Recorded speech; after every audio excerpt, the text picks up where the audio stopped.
you're going to do at this point is you're going to palm the top card. Now what you need to do here is while you're patterning and you say, which card did you think of? You're going to push the top card over ever so slightly. You're going to push it back and catch a break, a pinky break, below the top card. You're going to bring your right hand over and you're going to palm the top card, their thought of selection. The way that works is using your middle and thumb, you're going to pivot the card up and to the right, ever so slightly, and your pinky at the right corner, as it's being pivoted, is going to push down, and it's going to pop the card right up. So from an exposed view from below, you can see that the card is going to pop right up into the palm. Okay? This is done under the cover of simply squaring the deck. And of course, first thing we're going to learn is this spread call. This is a variation on a Hofzinser and Marlowe spread call. What it is a way to ribbon spread the cards in your hand, to spread them out, and control a card to the bottom. So here's how we're going to do this. I'm going to turn a card face up. For explanation purposes, the 5 of spades. Now here's how it works. There's a few motions at once. The first thing is your right hand spread is going to move to the left until it totally covers the 5. Right at that point, once the 5 is completely covered, the left thumb pinches down on that card, the face down card, right there above the selection. As soon as that happens, at that same moment under the spread, the right middle and ring finger are going to pull the card out, and then the forefinger gets into it and they move it out. They just kind of move it backwards outside of the spread.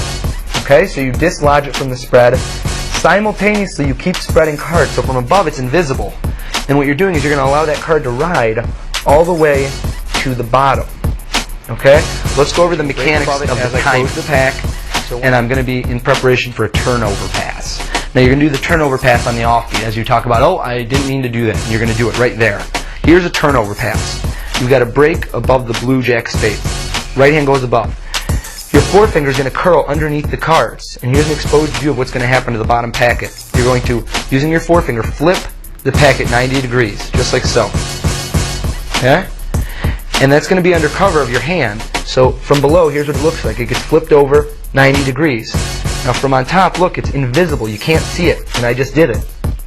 As soon as it gets to this point, you're going to use your right forefinger to flip this packet around. Okay? So it looks like this, like it's being flipped around. Here's an exposed view until it lands on top of the other pile, and then you turn them both over. So all it looks like, it should look just like you turned over the deck. And in reality, you actually cut the deck while you were doing it. You were doing a turnover pass. So that's the turnover pass. At this point, you should do the Tenkai palm. Now here's what Tenkai is. If this is your right hand, Tenkai is going to be, the cards are placed against your palm with the thumb holding them in place. So your thumb is holding them at the outer left corner. Okay? The cards should feel very natural.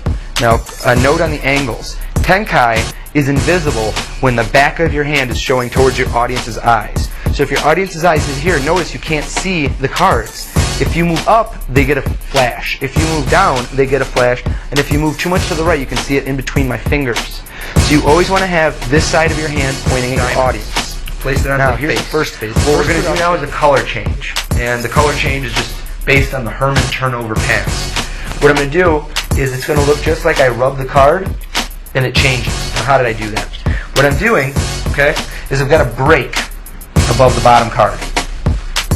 Here's the action. My right hand is going to hold from above in a modified middle grip, so that my right hand is covering pretty much all, take a look at right there, from that point on to the right, all the cards are covered. My right hand covers it. Now here's what my hand is going to do. My forefinger curls under the packet. Here's an exposed view.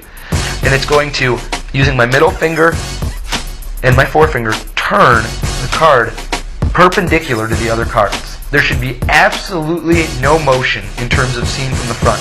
When you do this, I just did it right there. It's invisible because your hand is covering your bad angle. Okay? Right there. And it's going to come into play right between your your pinky and your ring finger. That's where it's going to lie. Okay? Right there. And at this point, once you've gotten to here, you're going to allow it to move forward, and you're simply going to use your hand to cover the motion of your hand squaring that against. So here's an exposed view of the whole maneuver. Tilt down. You're going to move it over and out, and your hand is just simply going to stay flat and make sure you're covering. From this angle, look, you can't see anything. Okay? And your hand is going to go on front, and it's going to rub across to make the illusion of the change, and your middle finger is just going to push. Here's the grip in your right hand. Between your pinky and forefinger, you're going to hold the pack of cards, just like this. Your middle finger and ring finger are going to bend the cards in so that they're concave. Now notice, this is a very strong grip. This is like a death grip on the cards. You should be able to shake the cards up and down. Look at this. This portion of your thumbnail, the outer right portion of your thumbnail, is going to do all the work.